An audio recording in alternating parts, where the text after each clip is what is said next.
বন্ধুগণ আমাদের সামনে এখন বক্তব্য রাখবেন একটু সবাই ঠিক হয়ে যান আমরা আবার প্রোগ্রাম শুরু করতে চাই আগের মতো দিল্লি না ঢাকা দিল্লি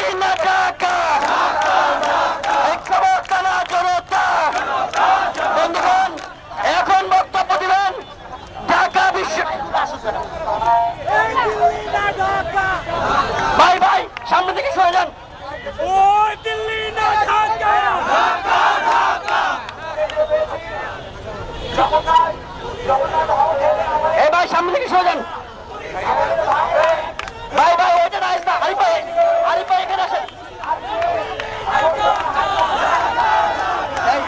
জয়দা এই জয়দা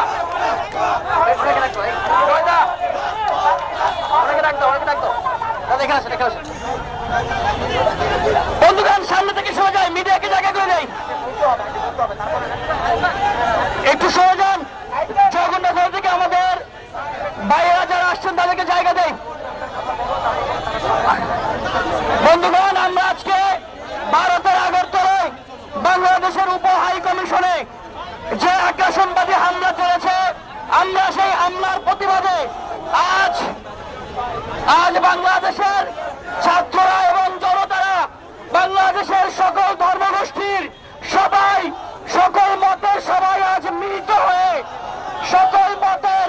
সকল ধর্মের সবাই মিলিত হয়ে আজকে ভারতের আগ্রাসন রুখে দিচ্ছি মুসলমানরা এসেছি হিন্দুরা এসেছে অন্যান্য ধর্মাবলম্বীরা এসেছে আমরা সবাই মিলে বাংলাদেশি এখন বক্তব্য রাখবেন ঢাকা এবং আমাদের আজকের এই আধিপত্যবাদের বিরুদ্ধে যে বিক্ষোভ তাতে সংহতি জানিয়েছেন জগন্নাথ হলের সম্মানিত শিক্ষার্থী ভাই এবং বন্ধুরা এখন বক্তব্য রাখবেন ঢাকা বিশ্ববিদ্যালয়ের মেধাবী শিক্ষার্থী জয়পাল বক্তব্য রাখছেন জয়পাল আমরা সবাই বাংলাদেশি ধর্ম বর্ণ জাত পাত নির্বিশেষে আমরা সকলে বাংলাদেশি এটাই আমাদের একমাত্র পরিচয় আমরা দেখেছি বিভিন্ন সময়ে বাংলাদেশে সনাতনীদের উপর বিভিন্ন ধরনের ষড়যন্ত্র করা হচ্ছে শুধু সনাতনীরা সকল বাংলাদেশের উপর বিভিন্ন ধরনের ষড়যন্ত্র করা হচ্ছে এই ষড়যন্ত্রের বিরুদ্ধে আমাদেরকে সকলের একসাথে রুখে দাঁড়াতে হবে আমরা শুরুতে একটা বলতে চাই শুধু জগন্নাথ হল না বা ঢাকা বিশ্ববিদ্যালয়ের বাকি 17 বা 18টি হল না আমাদের সকলের একটাই পরিচয় আমরা সবাই বাংলাদেশি বাংলাদেশের সার্বভৌমত্বে আমরা অবশ্যই সবাই একত্রিত থাকব ভারতে বাংলাদেশি কনসুলেটে যে হামলা হয়েছে সেটা তীব্র নিন্দা শুধু জগন্নাথ হল না বাংলাদেশের প্রত্যেকটি নাগরিকের জানানো উচিত বলে আমি মনে করি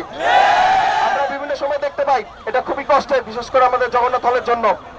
বিভিন্ন যে অনলাইন গ্রুপগুলো আছে ঢাকা বিশ্ববিদ্যালয়ের শিক্ষার্থী সংসদ প্লাস যে কোনো গ্রুপ সেখানে আমরা দেখি জগন্নাথ হলকে টার্গেট করে বিভিন্ন ধরনের কথাবার্তা বলা হয় আমরা আজকেও সামনে থেকে দেখেছি জগন্নাথ হলকে উদ্দেশ্য করে বিভিন্ন ধরনের কথাবার্তা বলা হয়েছে জগন্নাথ হল নাকি ভারতের এজেন্ট জগন্নাথ হল নাকি ভারতের দালাল জগন্নাথ হল যদি ভারতের দালাল হয়ে থাকে তাহলে জগন্নাথ হল থেকে কেন আজকে এত বড় মিছিল এখানে আসলো আমি জানি না আমি এখানে মাত্র এসেছি আমি জানি না কোনো অন্য কোনো হল থেকে আলাদা করে এইরকম একসাথে 40-50 জনের মিছিল এখানে আজকে এসেছি না আমি সবার প্রতি ঢাকা বিশ্ববিদ্যালয় তথা বাংলাদেশের সকলের প্রতি আমি অনুরোধ জানাবো পরবর্তীতে যেন জগন্নাথ হলকে নিয়ে এইরকম ধৃষ্টতাপূর্ণ মন্তব্য যেন না করা হয় সর্বপরিশেষে আমি বলতে চাই জগন্নাথ হল সহ ঢাকা বিশ্ববিদ্যালয়ের সকল হল প্লাস বাংলাদেশের সকল জনগণ আমাদের একটাই পরিচয় আমরা বাংলাদেশি বাংলাদেশের সকল অধিকার এবং বাংলাদেশের সার্বভৌমত্ব রক্ষায় আমরা সকলে একতাবদ্ধ থাকবো ধন্যবাদ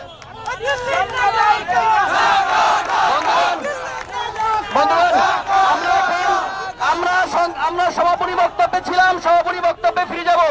এখন সংক্ষিপ্ত বক্তব্যের মাধ্যমে প্রোগ্রামের সমাপ্তি ঘোষণা করবেন আরিফ সোহেল সংগ্রামী ভাই বোনেরা